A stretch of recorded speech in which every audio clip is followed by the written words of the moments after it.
환영합니다. 주님 안에서 복된 한 시길 되시기를 주님의 이름으로 축복합니다. 개가 있고요, 쥐가 있고 돼지가 있고 뱀 같은 것이 있고, 여러분 문어를 요즘 세상 사람들은 문어 안 먹는 사람들이 굉장히 많아요. 왜냐하면 문어가 개보다 IQ가 더 높다는 얘기가 있어요. 그래서 다 느끼고 생각한다는 거예요. 그래서 이렇게 죽음의 두려움도 다 느끼고, 근데 우리가 그걸 못 알아들을 뿐이지 다 안 되는 겁니다. 그래서 어떻게 사람이 문어를 먹을 수 있냐, 다 생각하고 두려워하고 막 절망하고 막 슬퍼하고 하는 그런 동물을 그걸 뭐 잘라서 다리를 잘라가지고 어떻게 이렇게 해서 먹을 수 있느냐. 사람이 신앙과 상관없이 이 동물이 그렇게 생각하고 느낀다는 것 때문에 문어를 먹지 말아야 된다고 생각하는 많은 사람들이 있어요. 문어가 머리 굉장히 좋은 거 아시죠? 기억력도 굉장히 좋고, 병 속에 담그면 병뚜껑 이렇게 솔솔솔 돌려가지고 쓱 나오고 그런 거 아시죠? 문어가요, 개보다 머리가 좋습니다. 그래서 감정이 있다는 거예요. 다 느끼고 생각하고 한다는 건데, 사람이 어떻게 그 문어를 그냥 뜨거운 물에 확 넣어가지고 그 고통 느끼면서 죽거든요. 벌써 두려움을 막 느끼는 거예요. 알고 있거든요, 문어도. 어떻게 문어를 먹냐, 사람들이. 그렇게 해서 안 먹는 사람도 있어요. 박쥐 먹어가지고 병 걸리는 사람들 많이 있잖아요. 근데 박쥐 먹는 사람도 있고, 요즘엔 또 신기한 시상이 돼가지고 뭐 벌레를 먹는 사람들이 아주 그게 뭐 굉장히 세련된 식생활 문화인 것처럼 벌레 먹는 사람들도 있어요. 원밀이라고 해가지고, 원벌레잖아요. 밀 식사. 그래서 벌레 먹는 분들도 있고, 급식으로 또 벌레도 나올 것 같아요. 앞으로는 초등학교 같은데. 그래서 세상이 이렇게 많이 바뀌었습니다. 근데 이 문화라는 것이 여러분 생각하시면 좀 포괄적으로 생각하실 필요가 있는데, 문화가 그냥 단순히 문화가 아니고, 어떤 문화들은 하나님을 올바로 섬기지 못하도록 반성경적인 문화를 이렇게 마귀가 자꾸 이렇게 만들어내요. 그런 것들이 굉장히 심한데, 오늘은 마태복음 15장의 말씀을 통하여 아무거나 먹어도 된다고 하셨어요 라는 제목으로 말씀 함께 나누겠습니다. 세 번째 시간이고요. 10절에서 무리를 불러 이르시되 듣고 깨달으라 라고 말씀하셨어요. 듣는 게 굉장히 중요하죠. 입으로 들어가는 것이 사람을 더럽게 하는 것이 아니라 입에서 나오는 그것이 사람을 더럽게 한다라고 말씀을 하셨어요. 깨달음이 없으면 자기가 더러운지 깨끗한지도 모른다라는 것입니다. 그래서 그 자기가 더러운지 깨끗한지 구별할 수 없는 그런 상황에 있는 거, 더 더러운 것을 상황에 떨어졌는데도 그거 깨닫지 못한 사람을 예수님은 맹인 되어서 맹인을 인도하는 사람이다라고 그렇게 말씀하셨어요. 이 이야기들의 핵심이 뭐예요? 사람의 유전, 장로들의 계명보다 하나님 아버지의 계명이 핵심이다라는 것이 이 이야기들의 근본 토대예요. 우리가 무엇의 기준을 따라서 살아야 될 것인가? 하나님 아버지의 명령을 따라서 우리가 살아야 된다. 장로들의 유전도 중요하고 장로들의 그 전통도 중요하지만 훨씬 더 본질적이고 중요한 것은 우리가 하나님 아버지의 그 계명, 명령이 우리의 삶의 핵심이다라고 예수님이 말씀하시는 거예요. 그래서 우리의 예배에 있어서 기준이 되는 것이 무엇이냐? 하나님의 명령인 것입니다. 우리의 생활에서 먹는 것이나 입는 것에서 우리의 기준이 되는 것이 무엇이냐? 하나님의 명령인 것입니다. 남자들이 성경에 입는 거에 관한 규례들이 있나요? 있죠. 남자들이 여자처럼 입지 말라고 얘기했어요. 이방 관습처럼. 머리 자르는 것에 대해서 규례가 있나요? 있죠, 당연히. 이방인처럼 변발하지 말라고 얘기했어요. 먹는 것에 관한 명령이 있나요? 당연하죠. 하나님이 우리를 지으셨는데 먹는 것에 대해서 말씀하시는 거예요. 왜냐하면 그 자녀들이 하나님 앞에서 온전해지기를 원하시는 것입니다. 그렇기 때문에 하나님이 여러 가지 것들에 대해서 명령하신다. 그 명령이 계명인데, 장로들의 유전이나 전통이 중요할 수도 있다. 그러나 신앙생활에서 하나님을 예배하는 데 있어서 가장 중요한 것은 하나님 아버지의 계명이다라고 말씀하신 것입니다.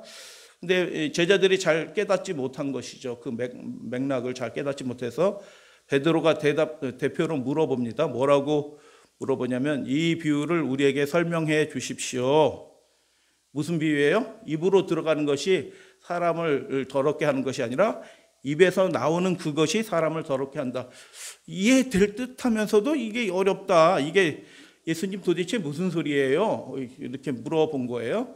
예수님께서 그 맥락 속에서 이미 말씀을 하셨는데 예수님께서 너희가 아직도 깨달음이 없느냐라고 말씀하면서 설명을 해주시는 장면이 17절부터 이제 나오는 거죠.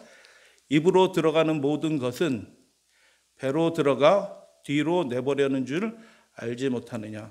뒤로 나온다는 얘기가 무슨 뜻이에요?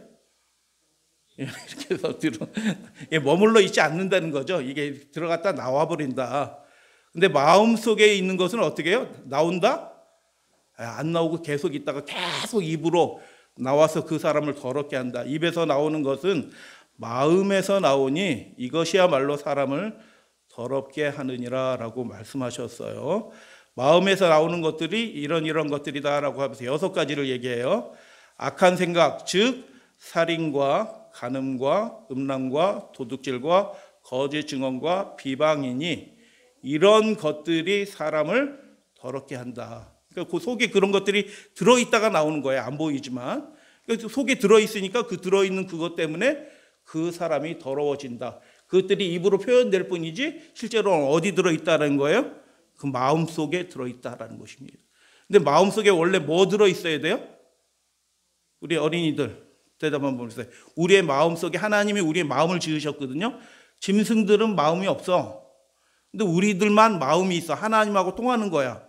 우리들에게만 마음을 지으셨는데 우리 마음속에 원래 뭐가 있어야 되는데 이런 게 대신 들어가 있는 거예요? 우리 마음속에 원래 뭐가 있어야 돼? 요셉이? 물어보면 생각을 돌리셔야 돼요. 물어봐야겠네. 개인적으로 다.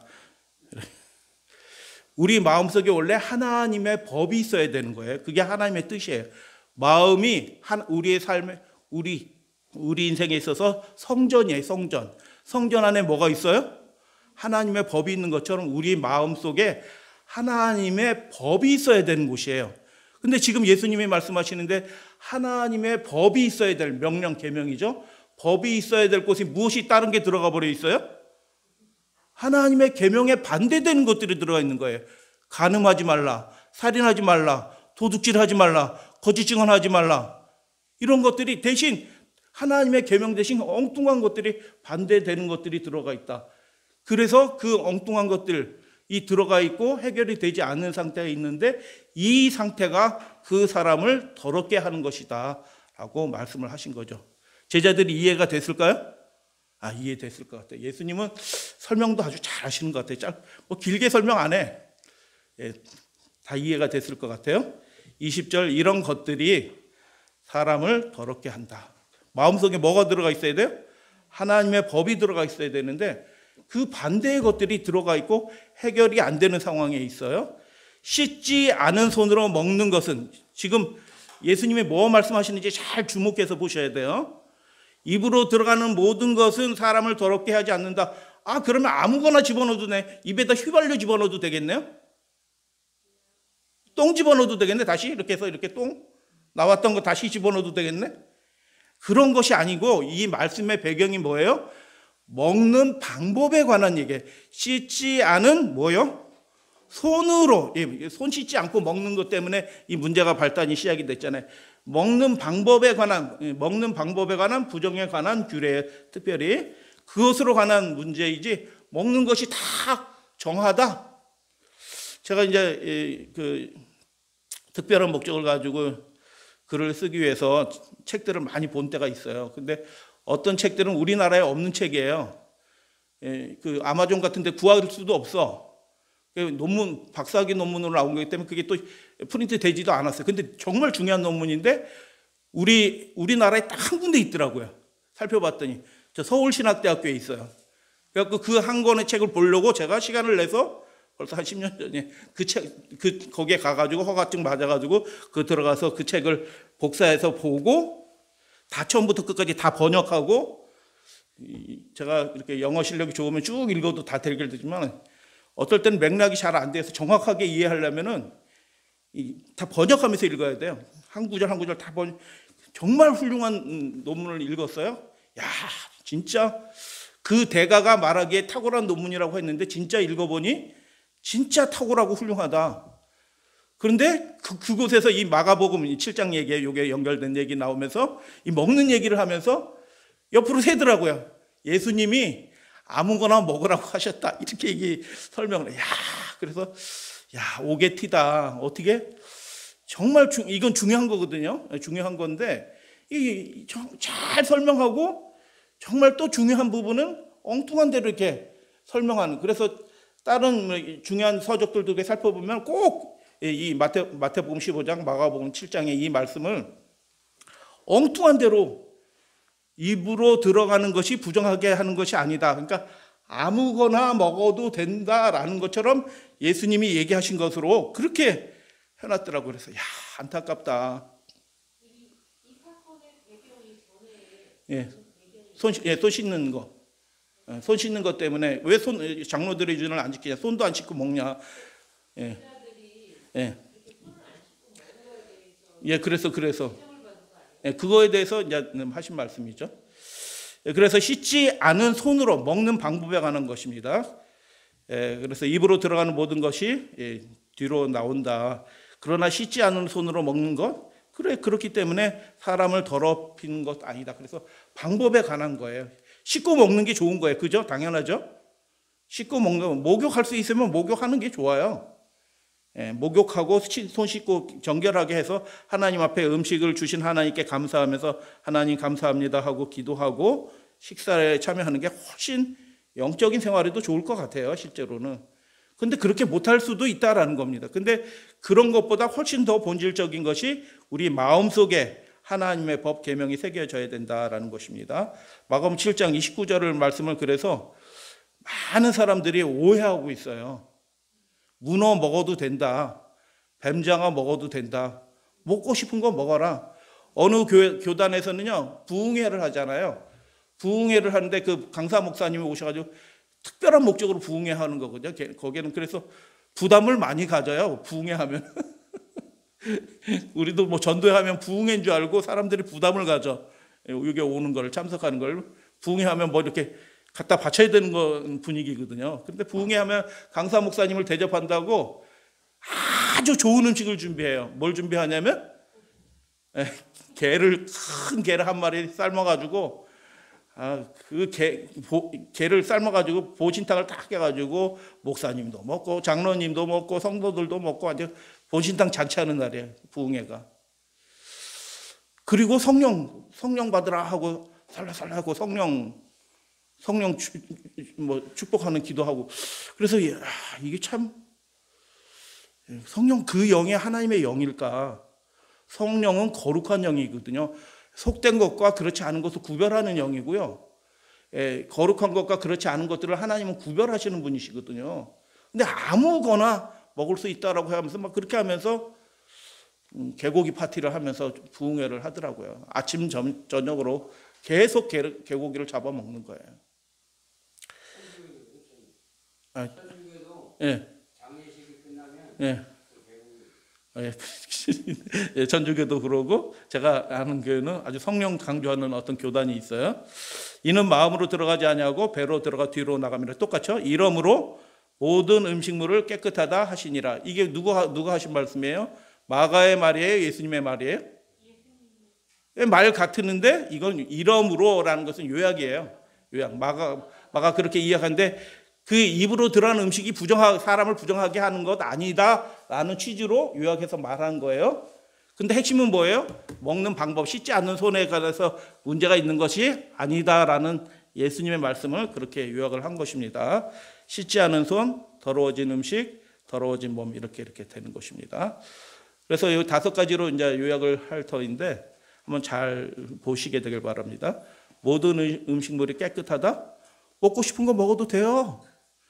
이렇게 가르치는 분들이 신규인들이 전부인 것 같아요. 여러분 신약 성경에서 안식일 얘기 안 나온다고 신약 성경에서 안식일 안 지켜도 된다는 얘기예요? 우상을 섬기지 말라는 얘기가 신약 성경에 안 나온다고 해서 그 계명이 폐해진 거예요? 하나님의 이름을 망령되이 일컫지 말라라는 말이 신약 성경에서 안 나온다고 해서 그 계명이 폐해진 거예요? 아니거든요. 그건 기본이에요. 기본. 첫째 되는 계명, 기본 되는 계명이에요. 그래서 모든 음식물이 깨끗하다라고 마가가 요한했는데 그것은 마가의 말인데 이것은 손을 씻는 것에 관계된 말이지 이방인들에게 먹는 것들에 대한 구분이 없어졌다고 말하는 것이 전혀 아니다. 이 배경에서 살펴보면. 두 번째, 킹제임스 번역 오역 굉장히 많습니다. 킹제임스 번역이 옳은 번역처럼 얘기하는 오히려 더 부정확한 번역들이 또 훨씬 더 많아요. 킹제임스 번역은 음식물을 뭘로 번역했냐면 미트로 번역했어요. 그러니까 모든 음식물이 뭐가 돼요? 모든 고기가 깨끗하다. 돼지고기인지 악어고기인지 학고기인지 독수리고기인지 바퀴벌레든지 먹고 싶은 대로 먹어. 그게 하나님께 아무런 상관이 없어. 모든 고기가 정결하다 이렇게 번역을 한 거예요. 완전히 오역이죠. 음식물에 그들이 하나님의 허락한 가운데서 구별된 음식을 다 정하다고 얘기하신 거지 예수님이. 그렇지 않은 구분을 없애신 게 절대로 아니거든요. 세 번째, 예수님은 예식적인 정결례를 다루고 있는 거예요. 손 씻고 목욕하고 하는 거, 예식적인 정결례를 다루고 있는 거지 생물학적인 부정에 관한 레위기 11장에 관한 이것은 부정한 거예요. 생물학적으로 부정한 거예요. 그거는 어떻게 하는 게 최선의 방법이냐면 먹지 않는 게 최선의 방법이에요. 그건 손 씻고 먹는다고 깨끗해진 게 아니야. 생물학적인 부정은 예식적인 부정하고 달라요. 그래서 그거는 안 먹는 게 정결한 거예요. 예수님이 이 얘기를 하실 때 네네. 이미 유대인들이 안 먹고 다 그렇죠. 다니는 상황에서 그렇죠. 당연하죠. 그 배경 속에서 하는 거죠. 생물학적인 부정을 얘기하시는 것이 아니라는 것입니다. 먹는 방법에 관한. 그래서 모르고 먹었어. 그럼 손해인 겁니다. 어느 믿음이 좋으신 집사님인데 어느 집사님이 가가지고 치과 병원에 하시는 분인데 직원들 데리고 회식시켜갔는데 갈비집에 가서 갈비를 먹었는데 실컷 잘 먹고 나왔네. 당연히 소갈비인 줄 알고 먹었는데 실컷 맛있게 먹고 왔는데 무슨 갈비라? 나중에 알고 봤더니 돼지갈비 열심히 먹고 나온 거야. 모르고 먹었어요. 죄 아니에요? 아니에요. 그런데 손해본 겁니다. 몸도 힘들고요. 하나님이 먹으시란 건 단순히 신체적에 관한 것이 아니에요. 그게 생물학적인 부정이 우리 영적인, 이거 하나님이 설명하지 않으셨어요? 건강에 관한 문제가 아니에요. 훨씬 더 포괄적인 거예요. 손해본 겁니다. 저도 손해 많이 봤어요. 왜냐면 교회 안 다닐 때 아버지가 가끔 돼지고기 드셨으니까 같이 많이 먹지는 못하지만 가난해서 한 점씩 얻어 먹고 굴도 먹고 조개도 먹고 꼬막도 먹고 그 손해 본 겁니다. 하나님의 도를 빨리 알아서 하나님의 도, 하나님의 법대로 먹고 마시는 게 그게 복이라. 근데 그걸 늦게 알았어. 그래가지고 그렇게 한 것, 그 전에 했던 그 모든 것들이 실제로 어디가 다 들어가 있어요? 여기 다 들어가 있는 거예요. 손해라. 그게 바뀌긴 한다고 그러더라고요. 그런데 그건 우리가 알 바가 아니고 이건 생물학적인 부정과 예식적인 정결례는 완전히 구분되는 거다라는 것입니다. 알고도 먹으면 어떻게 해요? 그건 죄입니다. 음식물의 종류에 관해서 말씀하신 것이 아니라 먹는 방법에 대해서 이야기하시는 거예요. 어떻게 먹느냐? 손을 씻고 이렇게. 그래서 이 배경의 전체적인 핵심은 하나님의 계명과 사람의 전통을 대조시킨 것이다. 먹는 것이나 마시는 것도 하나님의 영광을 위해서 먹고 마시라라고 그렇게 얘기하는 것입니다. 실수할 수는 있어요. 실수할 수는 있는데 그게 올바른 상태는 아니다라는 것입니다. 하나님은 무엇을 보신다고요? 중심을 보신대. 근데 우리가 이원론적인 그런 중심이 아니라고 말씀을 계속 드렸어요. 마음에서 나오는 그것이 사람을 더럽게 한다라고 말씀하시는데 히브리 사람, 이 성경 기록자들에게 마음은 무엇이냐면 지정의가 합쳐진 게 마음이에요. 내 생각과 내 감정과 내 의지가 다 하나님께 들여진 상태가 그게 올바른 상태예요. 그렇게 올바로 들여졌으니까 마음속에 뭐가 새겨지는 거예요? 하나님의 법이 새겨지는 겁니다. 안 들여지면요, 법이 안 생겨져요. 내 마음대로 하는 부분들이 이만큼 남아있잖아요. 하나님께 안 들여지고요. 그러면 하나님의 법이 거기에 뭐 어떻게 새겨질는지 모르겠어요. 근데 분명하게 새겨지지는 않고 있다. 그래서 내 생각과 내 감정과 내 의지가, 제가 기억나는 게 있어요. 꼬막 간장조림 해가지고 먹으면 얼마나 맛있는데, 그게. 그 딱 올라오면 동생들하고 나눠서 먹어야 돼. 서로 먹고 하니까 3개씩 딱딱 골라가지고 3개 딱 그릇에 옮겨놓고 더 먹으려고 빨리 젓가락질을 하지 마라. 공평하게 나눠 먹어야 된다. 3개씩 딱. 크기도 너무 또 큰 게, 알이 큰 게 있고 또 조그만 게 있어. 큰 거 이렇게 골라 먹으면 크기도 비슷하게 해가지고 공평하게 골라 먹으려고 3알씩 딱 동생하고 다 이렇게. 그런데 그건 내 예전의 감정이에요. 그런 경험이 있으니까 그게 맛있어 보이는 거예요. 근데 내 생각과 내 감정과 내 의지가 하나님 앞에 굴복되어 있느냐? 그게 마음이 정결해진 상태인 것입니다. 안 들여져 있다? 마음이 여전히 부정한 상태.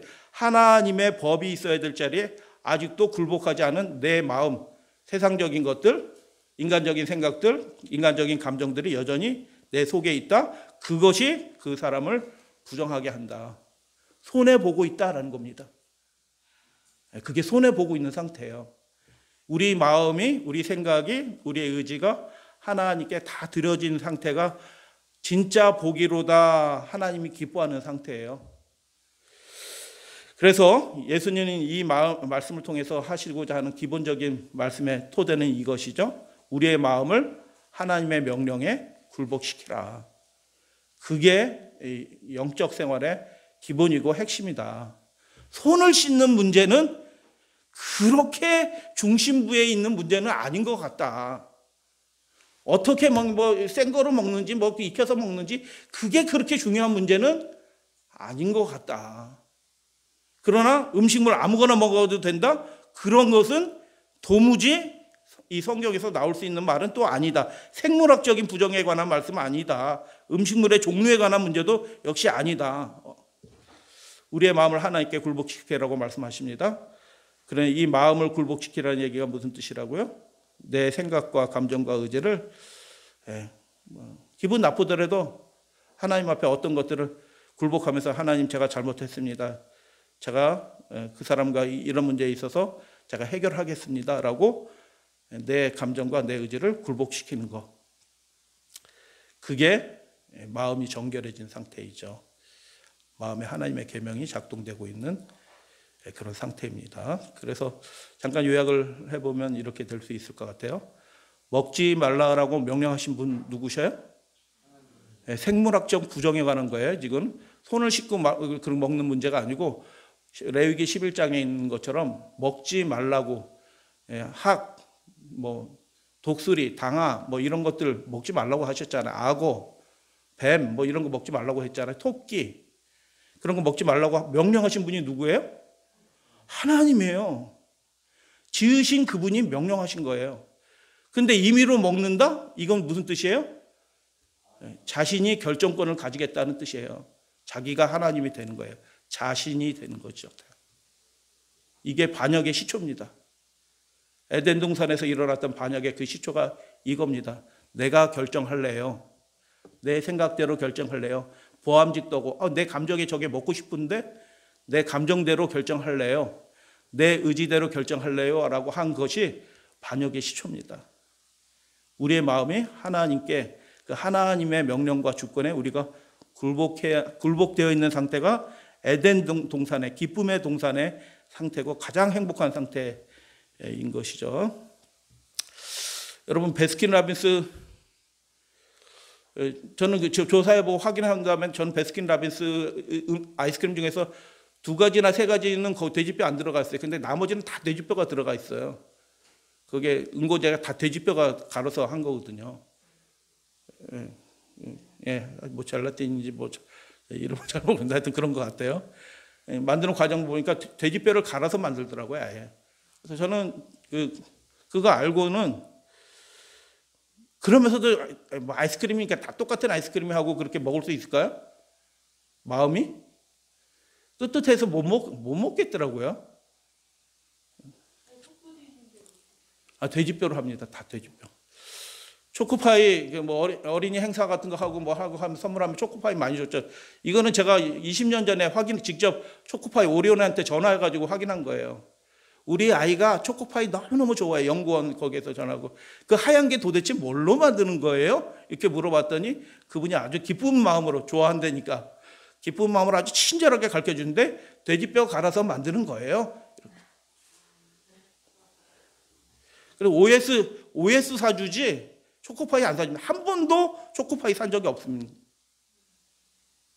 그게 내 마음대로 내 목에 이렇게 마음대로 집어넣을 권한이 내게 있어요, 없어요? 하나님의 명령이에요. 그거 먹지 말. 생물학적인 부정이에요. 예식적인 부정이 아니라 생물학적인 부정인 것입니다. 에스더 집사님 쌀과자 그 하얀 게 거기 예. 과자에 거기 이렇게 오돌토돌한 거 붙어 있잖아요. 달콤한 거. 집사님이 그때 그거 뭐 돼지뼈라고 얘기하셔가지고 잘못 들었나? 그래갖고 내가 쌀과자는 한 번도 안 썼어요. 그 얘기 들으다가 제가 잘못 알았더라면. 그래요? 제가 잘못 들었나? 다른 거랑 겹쳐서 들었나 보다. 예.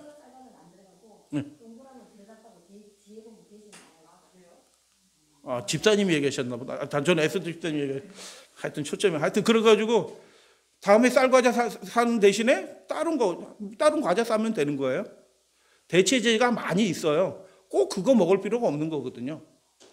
그래가지고 우리 교회 행사 같은 거 할 때 뭐 초코파이 같은 거 막 나오면 솔직히 좀 마음이 부담스러워요. 저거 돼지뼈로 돼 있는데 또 얘기를 해주면은 뭐 별거 아닌 것처럼 듣는 분도 있어요. 이거 뭐 돼지가 들어가니까 꿀꿀이 돼지 살이 들어있는 것도 아닌데 뭐 보이는 것도 아닌데 뭐 괜찮다라고 생각하는 분도 있는 거. 어떻게 그렇게 좀 몰라요. 부산 오뎅의 그 원육을 제공하는 데가 한 회사에서 제공해요. 회사는 다 달라도 그 원육 자체는 한 군데서 나오는데 그 원육 만드는 거 보셨죠? 온갖 잡고기는 다 들어갑니다. 그래서 오뎅은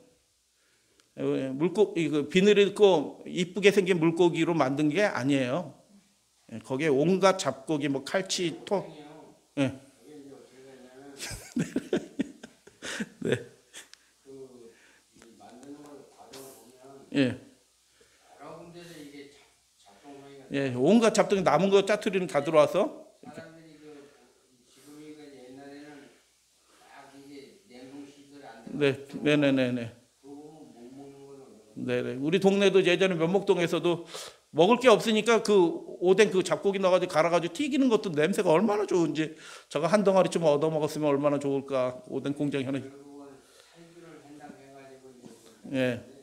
어떤 분들은 요즘은 돼지를 위생적으로 키우기 때문에 돼지고기 정결해야 되는 거예요. 여러분 그렇지 않습니다. 하나님이 그렇게 얘기하시지 않았어요. 생물학적인 부정입니다.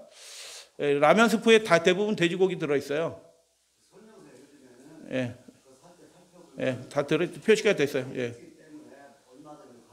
그렇게 할 수 있어요. 갈치에 어떤 분은 우리 재림교회 목사님이 이런 거 얘기하시면 안 될 것 같은데 갈치에 비늘 있다고 가르치는 목사님들이 있었어요. 저는 그분 죄 받으셨다고 생각이 들어요. 진짜요. 그분은 죄 받으셨어요. 돌아가셨거든요. 갑작스러운 병을 얻으셔가지고 속에 뭐가 터져가지고 돌아가셨어요. 이렇게 하면 안 됩니다. 예수님이 그렇게 하셨겠어요? 예수님이 이거 먹으라고 하셨겠어요? 제자들이 먹으라고 뭐 손가락이나 댔을 것 같아요? 아니요. 이건 뱀이에요, 뱀. 물고기가 아니고. 쥐치, 여러분, 어류 박물관에 보면 저는 쥐포를 굉장히 좋아했거든요. 그 간대 있어가지고 쥐포만 있으면 전국 여행도 갈 수 있어. 밥을 안 먹어도. 이렇게. 쥐포가 얼마나 맛있어. 중학교, 고등학교 오면서 그 학교 앞에서 쥐포 구워주는 아저씨들 나오면 연탄 불에, 야, 그거 하나 먹으면서 집에 오는 게 행복이야. 근데 알고 봤더니 쥐포가 두 종류가 있더라고요. 쥐포가 있는데 쥐포가 어떤 쥐포는 비늘이 너무너무 많아. 이 눈썹에도 비늘이 있어. 이 눈꺼풀에도 비늘이 달려 있어요. 그렇게 비늘이 많은 생선은 처음 봤어. 쥐포. 근데 어떤 쥐포는 아주 매끈해. 그러니까 그 사람들이 쥐포 만들 때 아유, 비늘 있는 거로만 만들어야지 이렇게 만들 수가 있겠을까요?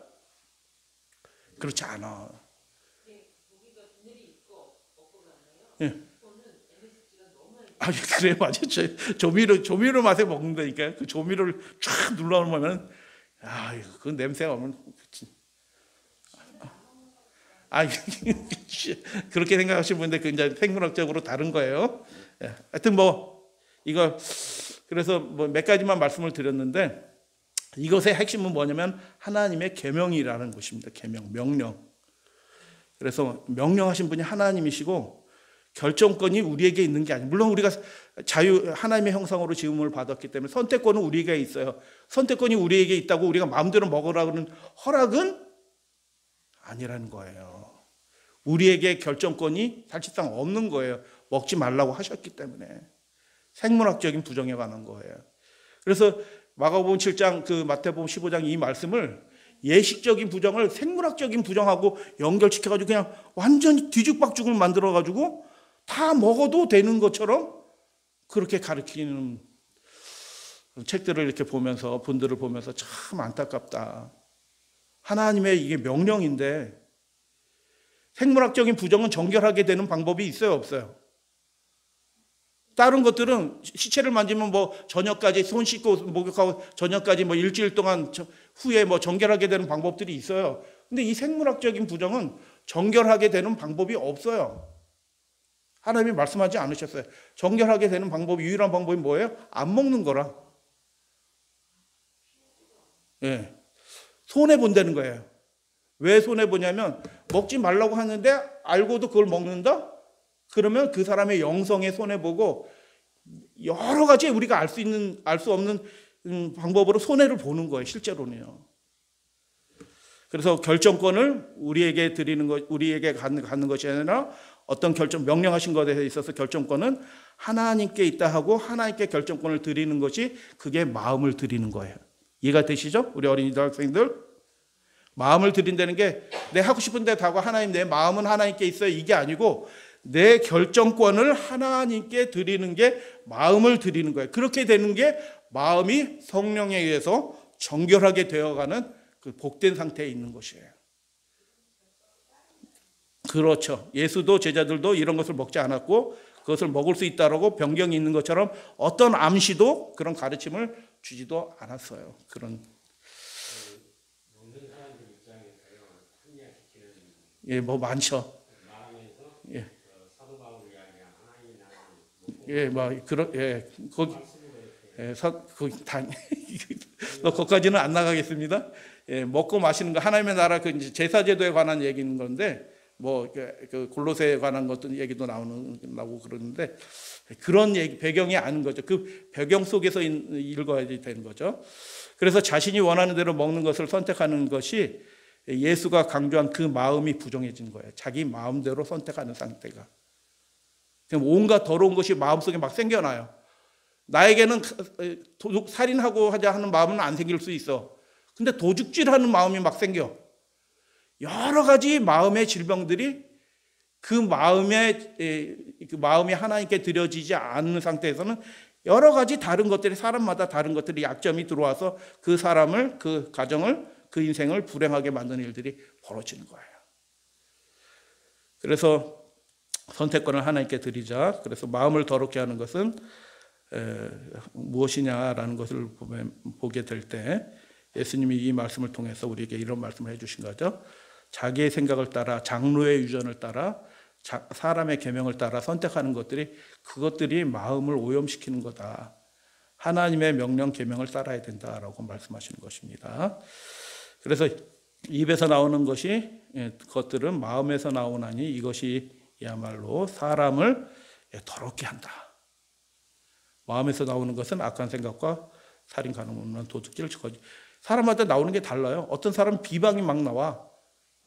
어떤 사람은 거짓 증언이 거짓말이 술술술 잘 나와. 내가 그렇게 하려고 한 거예요. 그런 마음이 없으면서 막 거짓말이 막 나와. 어떤 사람은 도벽이 생겨. 어떤 사람은 음란병이 생겨. 어떤 사람은 막 미워하고 있고 어떤 사람은 간음하는 죄 가운데 떨어지기도 하고. 이런 것들이 뭐예요? 이런 것들이 자기 마음을 하나님께 드리지 않은 상태예요. 하나님께 굴복하지 않은 상태. 하나님께 굴복되지 않았기 때문에 그 마음속에 더러운 것들이 해결이 되지 않기 때문에 입으로 나오고 있다. 다 속에서 나와서 그 사람을 더럽게 한다라고 말씀하셨어요. 마태는 6가지 기록하고요. 마가는 12가지 기록을 했어요. 근데 이제 세트로 이제 자세히 한번 이렇게 살펴봤는데 뭐가 똑같고 뭐가 다른가 이렇게 세트로 이렇게 비교해서 살펴봤는데 똑같은 것도 있고 같은 종류의 것이 있고 또 서로 좀 다른 것들이 있고 그런데 이게 종류가 중요한 게 아니다라는 거죠. 왜냐하면 사람마다 그 나오는 게 달라요. 신기한 것들이 나온다는 거예요. 우리의 마음이 하나님께 굴복되지 않으면 입으로 그 삶으로 행동으로 신기한 것들이 하나님을 슬프게 하는 것, 우리 인생을 불행하게 하는 것들, 신기한 것들이 나온다라는 것입니다. 그래서 예수님이 이 말씀을 통해서 하는 것이 강조하시는 말씀이 무엇이냐? 우리의 마음을 하나님의 명령에 굴복시키자. 할렐루야, 아멘. 이 개별적인 음란, 도둑질, 거짓 증언, 비방, 이런 것들을 개별적인 이런 것들, 이런 문제들을 해결하는 것보다 훨씬 더 본질적인 게 있는데 우리의 마음 전체를 우리 원칙으로 삼아야 될 게 뭐냐? 하나님의 명령에 우리의 마음, 생각과 뜻과 우리의 감정을 다 하나님께 굴복시키자라고 예수님이 요청하시는 것입니다. 이사야를 통해서, 이사야는 신기한 책이라고 많이들 얘기하시죠. 39, 27 구조로 되어 있잖아요. 그죠? 39, 27. 그래서 40장이 마태복음 1장 얘기예요. 그래서 좀 신기한 책이고, 그래서 복음 전파, 이방인에게 복음 전파 얘기가 나오고, 안식일을 회복되고, 이사야 58장은 대속죄일이잖아요. 대속죄일 얘기 나오고, 그 다음에 신천지제, 하늘나라의 장면으로 이어져요. 이게 구속과 종말론에 관한 모든 이야기들이 그 이야기 순서에 다 들어가 있어요. 이사야는 놀라운 책입니다. 그랬어요. 이사야 58장 안식일을 존귀한 날이라 할 때 그 안식일이 무슨 안식일이에요? 대속죄일 안식일이에요. 대속죄일 안식일. 내 발을 금하며 우리가 거룩하게 살아가기로 선택하는 거예요. 그 대속죄일을 지나서 이사야 66장 새하늘과 새 땅, 하늘에서 예배드리는 장면이 보여지잖아요. 새로 배우신 것처럼 이렇게 전부 다 이렇게 눈을 보고 지난번 교과에서 다 나왔어요. 여러분 교과 내용을 이렇게 공부하시다가 어떤 것은 다 아는 이야기의 반복이 되는 거 있어요. 근데 새로운 내용들이 반드시 있어요. 반드시 있더라고. 접어놓고 색깔 칠하고 마음속에 탁 담아두세요. 그게 다른 말씀하고 연결해서 살아서 우리를 온전케 하는 하나님의 능력이 돼요. 성령의 음성이 들려오게 되니까 꼭 그렇게 하세요. 여러분 교과 공부하실 때 새로운 것들이 반드시 나오게 돼 있어요. 그래서 이사야가 그렇게 돼 있는데 66장에 새하늘과 새 땅에서 예배드리는 장면으로 끝나요. 할렐루야 아멘. 계시록이 성경 전체가 맨 마지막에 새하늘과 새 땅에서 새 예루살렘에서 예배드리는 거로 끝나요. 근데 그 예배드리는 맨 마지막 장면 이사야 66장에서 제일 기억나는 구절이 무슨 구절이에요 여러분? 네. 거기에 22절, 21절, 22절 이 말씀도 은혜로운데 새하늘과 너의 자손의 이름이 항상 내 앞에 있을 것이며 굉장히 은혜스러운 건데 어떤 분들은 17절 말씀이 굉장히 쇼킹해요. 한번 읽어볼게요. 스스로 다 같이 한번 읽어보겠습니다. 시작. 스스로 거룩하게 구별하며 스스로 정결하게 하고 동산에 들어가서 그 가운데 있는 자들을 따라서 돼지고 가증한 물건과 쥐를 먹는 자가 다 함께 망하리라. 여호와의 말씀이니라. 이 사람들이 어떤 사람들이에요? 예배 드리는 사람이에요. 나는 거룩한 사람이야. 나는 하나님 앞에 거룩하게 살고 싶어 라고 얘기하는 사람이에요. 스스로 자기를 거룩하다고 얘기하는 사람들이에요. 이방인들이 아니라고요. 이방인들이 아니에요. 하나님께 예배 드리는 사람들이야. 그런데 뭐 해요? 누구를 따라서 이런 부정한 음식들을, 부정한 것들을 먹는 자들은 다 망할 것이다 라고 이사야 맨 마지막 장에서 그렇게 말씀하셨어요. 이 장면의 배경은 혼합 예배에 관한 배경이에요. 이사야 말씀이 아하스, 므낫세 이 왕들의 그 혼합 예배와도 관련됐어요. 아하스 혼합 예배를 말씀드렸죠. 매일 드리는 제사를 뭐 했다고요? 아하스 왕이 폐했어요. 역사적으로. 그 다니엘서에 계속 9장 11장에서 계속 8장 9장 11장에서 계속 매일 드린 제사를 그 작은 뿔이 폐할 것이며 마귀의 세력이 폐하는 거거든요. 근데 하나님의 나라를 섬기는 왕된 사람이 스스로 매일 드리는 제사를 폐했어요. 이방 제단을 본따서 예배를 드리면서 그 아스로 왕이 무서워서 제사를 폐했어요. 하나님 앞에 죄라고 말씀하신 거예요. 그러니까 이사야 66장에 이사야 이 배경의 말씀이 뭐냐면 예배, 이사야 66장 전체가 예배에 관한 말씀이에요. 그렇게 읽으시면 그래서 구조를 말씀드렸고요. 새하늘과 새 땅으로 끝나고 안식일과 나의 언약을 굳게 지키는 이방인들도 내 앞에 와서 그렇게 예배하게 될 거다. 하나님의 명령을 지키는 사람들은 그 사람이 이방인일지라도 무슨 소리인지 아시겠죠? 혈통이 중요하지 않아요. 하나님의 계명, 명령을 그렇게 지키고 예배하려고 하는 사람은 이방인일지라도 내 앞에 정결하게 나와서 예배하는 자가 될 것이다 라고 예수님이 그렇게 이사야를 통해서 말씀하신 거예요. 그래서 돼지고기를 먹는 것은 그냥 먹는 것에 관한 문제가 아니고 이거는 하나님을 거룩한 하나님을 예배하는 일에서 합당하지 못한 사람들의 모습을 나타내는 거예요. 그래서 하늘 예배에 참석하지 못할 사람들을 얘기해요. 하나님을 믿는다고 얘기하고 나는 거룩하게 살려고 하는 생각도 있어요. 그런데 하나님의 명령을 온전히 순복하지 않고 마음을 다 들이지 않은, 그래서 해결되지 않은 문제, 혼합된 그런 문제들의 모습을 가진 사람들이 어떻게 나타나냐면 돼지고기를 먹는 문제가 아니라는 거예요. 예배랑 관계된 문제로 설명이 되어 있는 거예요. 결국 예배 문제다. 그래서 잠깐 구조를 살펴보고 오늘 이제 정리하는 말씀 드릴게요. 참된 예배, 참된 예배가 있고 중간에 거짓 예배가 있고 거짓 예배가 나오고 있고요. 하나님의 사람들을 핍박하고요. 그러나 하나님의 사람들은 하나님의 도우심으로 말미암아 번영할 것이다. 이렇게 되어 있어요. 이게 이사야 66장의 전체 내용이에요. 이사야 66장 전체 마지막 내용이 다 뭐냐면 예배에 관한 얘기예요. 그 돼지고기 먹는, 쥐 먹는 것들, 가증한 것을 먹는 게 예배에 관한 얘기예요. 어떤 사람이 참된 예배를 드리는 사람이냐? 마음이, 심령이 가난한 자는 복이 있나니, 그 말씀이에요. 마음이 가난하고 심령이 통회하고 내 말을 듣고 떠는 자가 참된 예배자다. 하나님이 명령하셨는데 자기가 마음대로 선택할 수 있는 것처럼 막 선택을 한다? 그 사람은 하나님의 말씀을 듣고 떠는 자예요? 심령이 가난한 자예요? 심령이 통회하는 자예요? 아닌 거예요. 점점 멀어지고 있어요.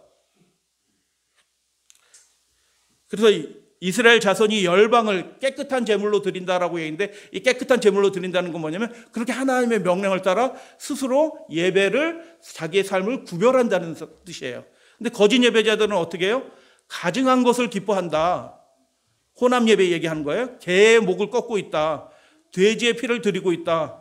우상을 예배 드리는 것과 다름없다라고 그렇게 얘기해요. 개를 왜 꺾어요, 목을?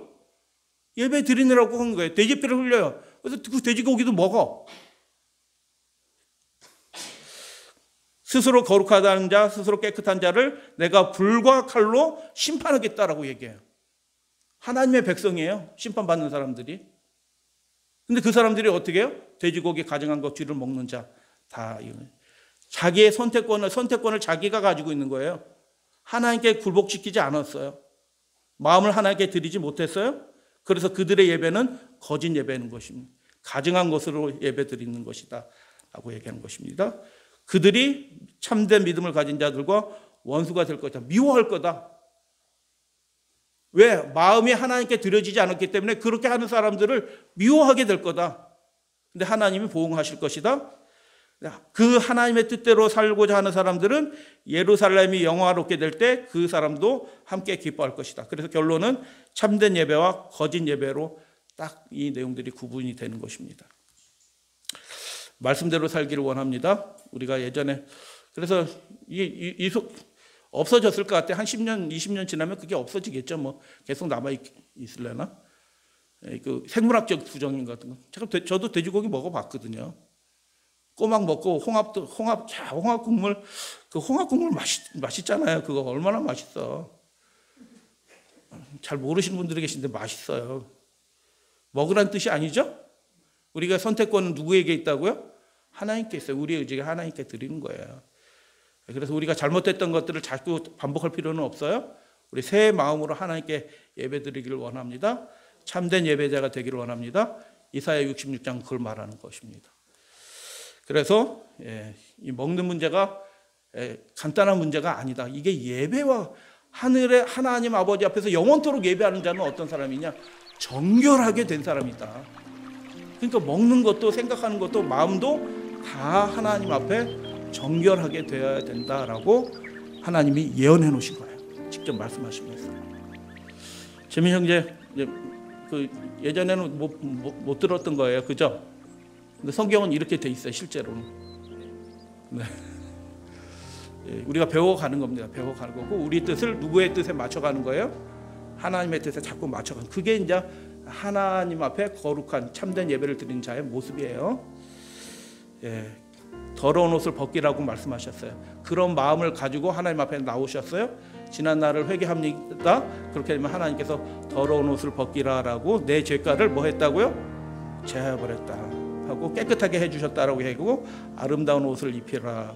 제사장, 계시록에서 우리가 누구라고 얘기해요? 나라와 제사장이라고 얘기해요.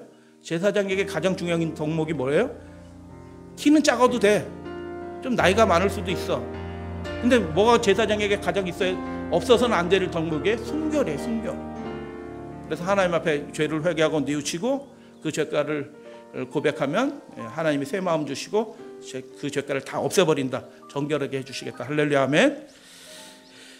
계시록 14장에서 이 사람들은 14만 4천이죠. 여자와 더불어 뭐하지 않고 하나님의 나라의 군대의 특징이에요.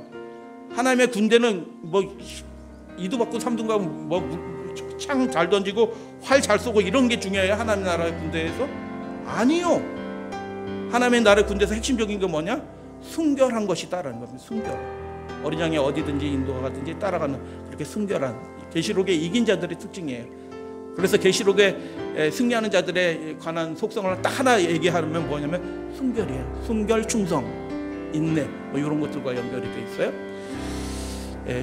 이사야 66장 살펴봤죠? 돼지고기가 가증한 물건과 쥐를 먹는 자는 하나님이 말씀하셨어요. 그 예배에 못 들어온다라고 말씀하셨어요. 왜요? 그 마음을 하나님께 굴복시키지 않았기 때문에 참된 예배자가 되기를 스스로 거부했기 때문에 그 나라에 못 들어올 것이다. 지난날에 몰라서 했던 것들 하나님 개의치 아니하신다. 그러나 알게 해주신다. 그리고 고치게 해주신다. 우리가 정결하게 되고 거룩하게 되자라고 하나님이 그리고 이 땅에 오신 예수님이 그렇게 요청을 하신 것입니다. 마음에서 나오는 것이 사람을 거룩게 합니다. 마음을 하나님께 드려야 되는데 하나님의 계명대로 우리가 그분의 선택하도록 하신 그 원칙대로 우리가 선택하면서 먹든지 마시든지 무엇을 하든지 하나님의 뜻대로 하는 하늘 예배자가 되어주시기를 주님의 이름으로 축복합니다. 우리의 생각과 우리의 감정과 우리의 의지를 다 하나님의 명령에 굴복시킴으로 하늘 복을 받으시는 우리 믿음의 가족들 되어주시기를 주님의 이름으로 축복하면서 말씀을 마치도록 하겠습니다.